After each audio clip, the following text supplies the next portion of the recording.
Well, as most of us already know, Hastings, with its physical beauty and the Hudson River and the Palisades Cliffs, has always been a big draw for artists to come here, to work here, to settle here. But what many of us may not know is that there is an arts commission that has been set up to encourage and foster the work of these artists. Joining us today, Nancy DiNatale. She's the new chair of the Arts Commission. I'm delighted to be here. Did I say that right in terms of the mission of the Arts Commission to kind of encourage and foster the work of artists?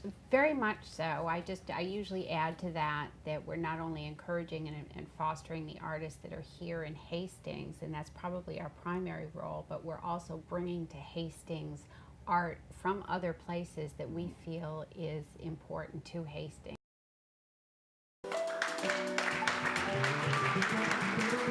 Art is our birthright, and you, yes you, my fellow citizens, must seize it and wield it. Art is not a collection of isms, nonsense. Art is all cultural endeavor. But I'm not here to talk about the shit on the walls or the art on your shoes.